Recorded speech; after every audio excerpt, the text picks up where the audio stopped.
Epstein might have died, but someone else has now taken his role, and the celebrities Epstein was involved with are still committing crimes.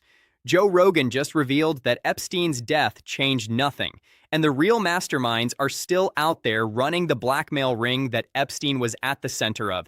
They compromised people, and it's been going on forever. Yeah, they forever, dude. It's got to be going on right now still. 100%. But it's got to be happening somewhere where you can get away with it. The people Epstein flew and partied with, the people who were regulars at his private island in Zorro Ranch, were never prosecuted or investigated. Their names have been redacted, and the NDAs Epstein forced his victims to sign are still being enforced. These celebrities include some of the biggest actors in Hollywood, high-ranking government officials within the US, the UK, Saudi Arabia, and Europe, and even the CEOs of some of the biggest companies in the world. Even after Epstein's death, these people are still protecting each other, and it's why the DOJ hasn't been able to release the complete client list. That seems so crazy to think there's not a list. That's what Jimmy said. He's a tinfoil hat guy. There's a lady in jail for trafficking. Jimmy, no to no one. Like there's no one who's been arrested that she sent traffic to. That's what.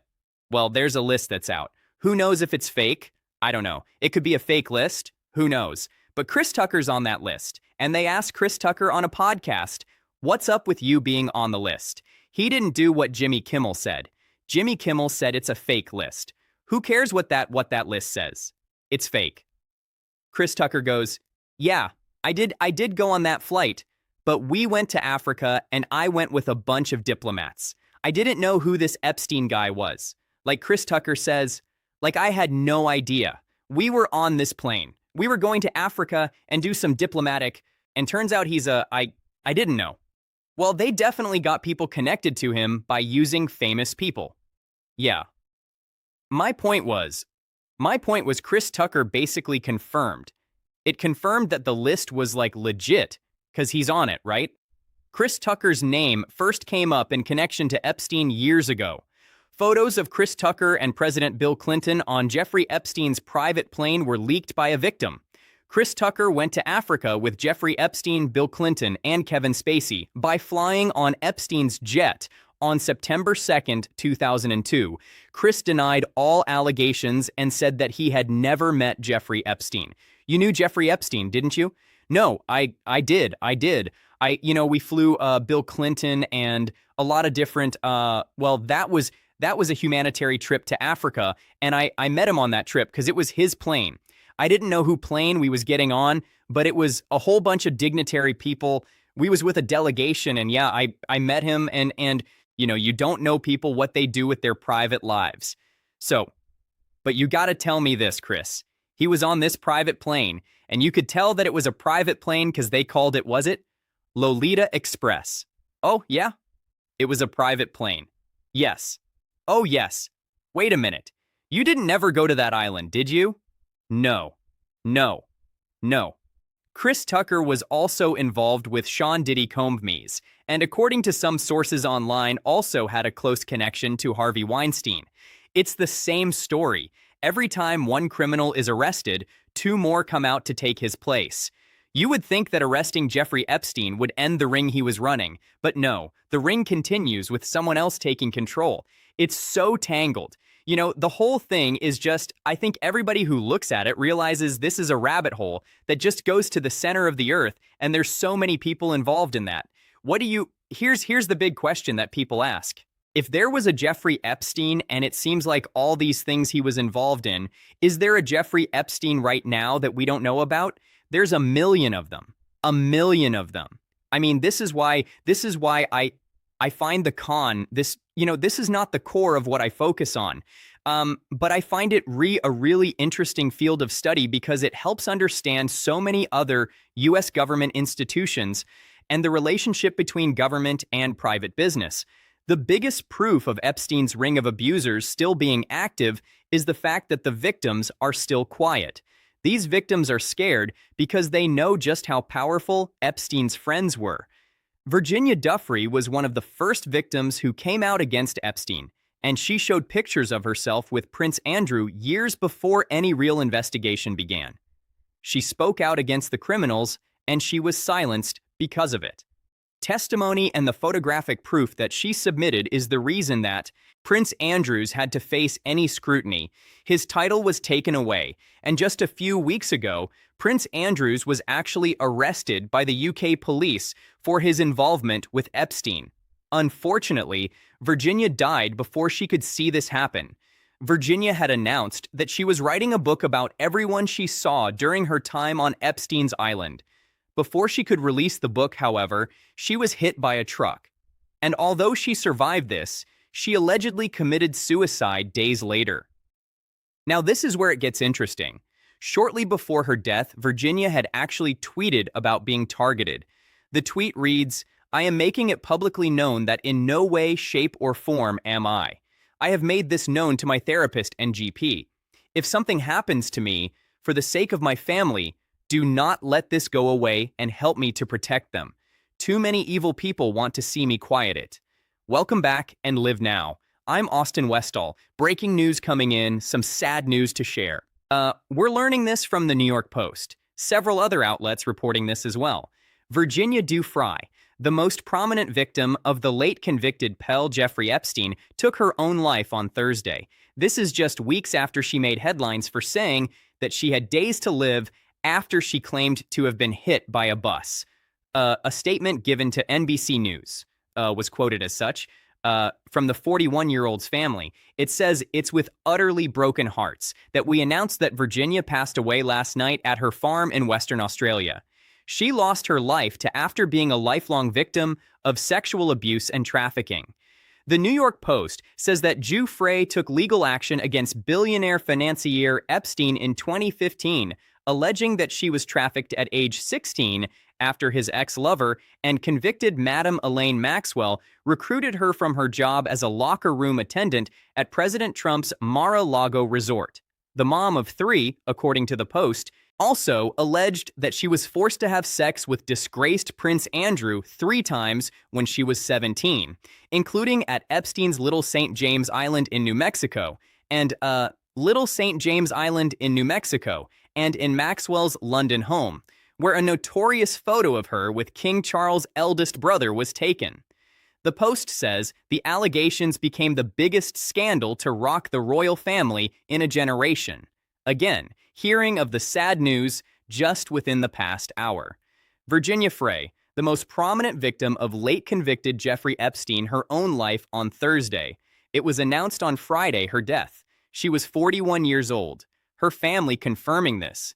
Now Epstein was already dead by the time that Virginia said she was being targeted. The obvious question here is, who was Virginia afraid of?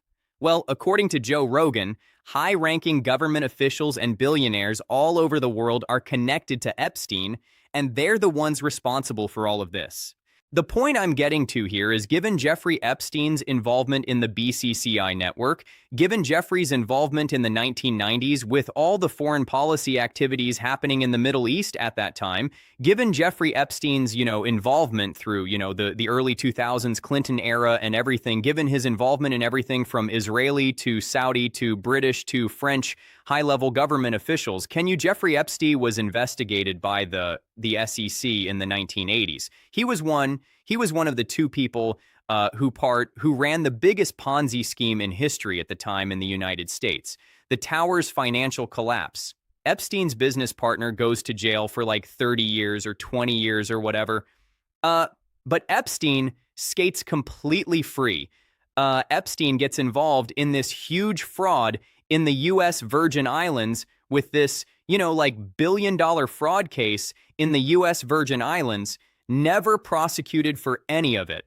Why is that? Well, one is, we know in the U.S. Virgin Islands case, he was sponsoring the campaigns, basically, of the politicians there. The prosecutors answered to the politicians. Could be that. But I would be shocked if in 40 years of this, where's Waldo Forrest Gump? He's always in the room in 40 years of American foreign policy and intelligence activity.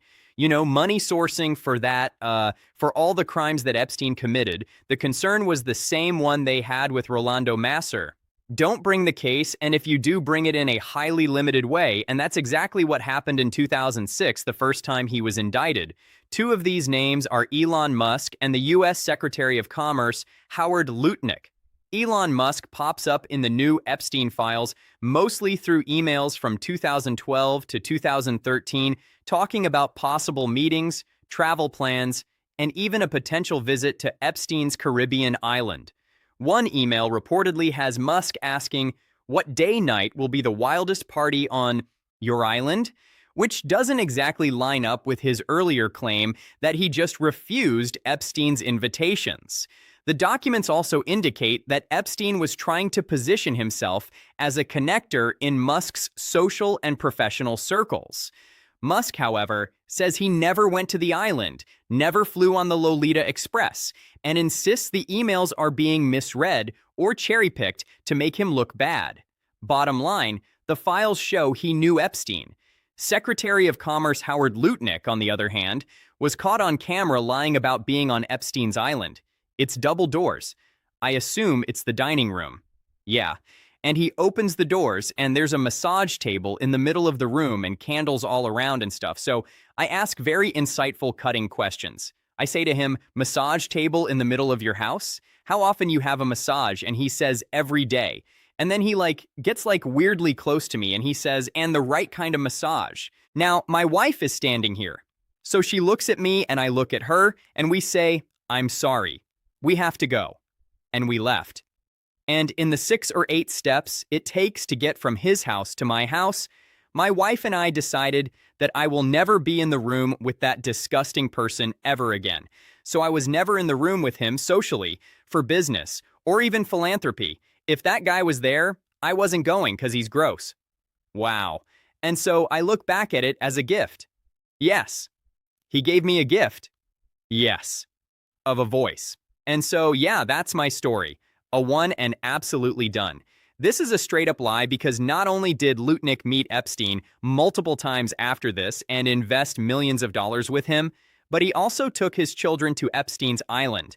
An email between the two of them reads, "Hi Jeff, we are landing in St. Thomas early Saturday afternoon and planning to head over to St. Bart's Anguilla on Monday at some point. Where are you located? What is the exact location for my captain? Does Sunday evening for dinner sound good? I have another couple, Michael and Marcy Lehrman, with me on my boat, and each of us has 4 children, 2 16s, 2 14s, a 13, a 12, an 11, and a 7-year-old. And a top Justice Department official says the review of the Jeffrey Epstein files is over. The same official indicated there would be no new charges. Now the Trump administration is facing backlash from Epstein survivors and Democrats. This was California Congressman Rowana yesterday. There is a demand for elite accountability, but the survivors' lawyers that I've talked to have said that the survivors are still upset. They're upset that many of their names accidentally came out without Rita redactions, and they want to make sure the rest of the files come out. CBS News Justice correspondent Scott McFerrin joins us from our Washington bureau with more on this. Scott, you've been sifting through as much of this as you can. What's in this so-called final batch? Yeah, it's a process. We're still working through millions of pages here, Errol. And it's worth noting, these were released more than 40 days after the legal deadline for the Department of Justice to do so. No one besides Epstein and former associate Ghislaine Maxwell has been charged, but the Department of Justice insisting its work is done. According to Joe Rogan, there was a reason that Epstein was connected to all these powerful men.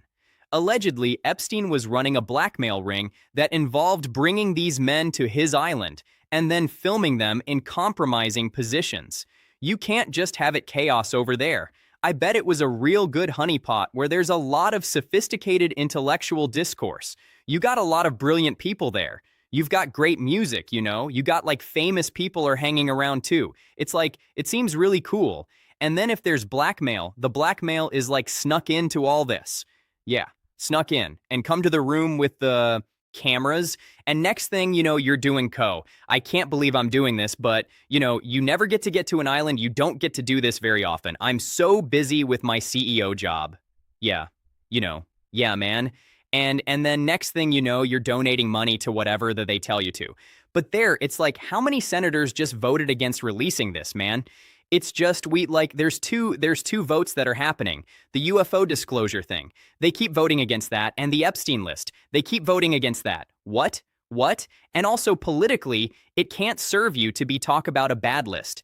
The list of people who said, let's protect people who like have done horrific to kids. You don't want to be on that list. But whatever's on that list must be so destabilizing. 51 to 49. Okay, the Senate voted 51 to 49 to defeat an amendment that would have forced the Department of Justice to release all files related to Jeffrey Epstein. The vote was largely along party lines, with 2 Republicans joining all Democrats in supporting the amendment. Oh, wait, not both sides. It was the Republicans voting against this. It says 2 Republicans joining the Democrats in supporting the amendment to defeat it. So why are the Democrats interested in defeating it? There is a reason why Kash Patel, the director of the FBI, was lying about what was in the Epstein files. Kash Patel claimed that there were no videos in the files and no mention of any blackmail. The recent videos released by the Department of Justice show multiple celebrities in compromising positions. The July 2025 memo from your Department of Justice stated, quote, "We did not uncover evidence that could predicate an investigation against uncharged third parties. These 2 photos, please put the photos back up. These 2 photos staring you in the face are evidence of a crime and more than enough evidence to predicate an investigation against former Prince Andrew." Not just the video. We're reviewing everything as meticulously as we can, because that's what we owe the American people. That's our job. And I don't want to rush to the sticks or the podium and just say, hey, look what we found. Right. And then be like, oh, sorry, I forgot the 4 seconds. If we miss 4 seconds and be like, oh, well, it's in the 4 seconds you missed. Right. So I'm how much can you talk about what you've seen? Not yet. Just what I've told you. Say you've seen anything? No, that's the point, that there's nothing in there, like in the video. You guys will be bored. You're talking about the video of the suicide. But what about the video of from the island? Oh, that's the sorry. So you're talking about 2 different sorry. So yeah. So again, we're going to give you everything we can. And people have to remember, we're not going to re-victimize women. We're not going to put that back out there. It's not happening because then he wins. Not doing it. You want to hate me for it? Fine. Again, logical play out. If there was a video of some guy or gal committing felonies on an island and I'm in charge, don't you think you'd see it? If you have access to it, if I have it. Period. If I have it. If I have it. So where else would it be, right? If you have it, right? But you can't say that you have it. No, we're giving you everything we have so far. Everything we have so far is, have you guys gone over all the video that's available? Yeah, that's what I'm telling you. That's what takes so much damn time, right? And is there video from the island? Not of what you want. Why did Kash Patel lie? And who else is being protected? Thousands of pages and hundreds of names within the Epstein files have been completely blacked out and redacted. These names aren't the victims. They're theirs and criminals. Lawmaker claimed.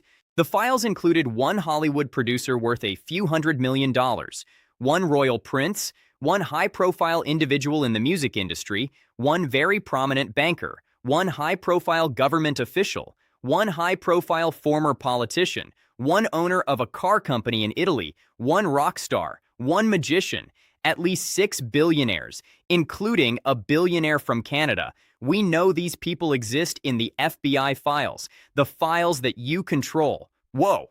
Yeah, man. See this? This right here, this is scary. This is how communism gets started. This is when they attack. They realize like this is like indefensible. And it gets to the point where people like, maybe Mom Donnie's right. Someone positioned Epstein to be the person that he was. Some analysts believe Epstein's real value wasn't money. It was connections. He placed himself between powerful people, introducing billionaires to politicians, politicians to celebrities, and investors to global elites. There are rumors that Epstein might even have been an intelligence agent. Let me just get real and say, what do you, if I gun to your head, What do you think your best assessment of what Epstein, who was Epstein, who was he working for? Well, I don't know, right? So I'm just guessing. Everybody wants to say he was working for the Mossad. He very well could have been. He could have been working for the CIA. He could have been a guy who was on his own, but also working with them, right? Like a guy that they used, but they never fully endorsed like an asset. Yeah, yeah. And a guy who could move money around. He definitely good at laundering money. The moving money around stuff was very weird because he had money through no way that anybody could ever explain.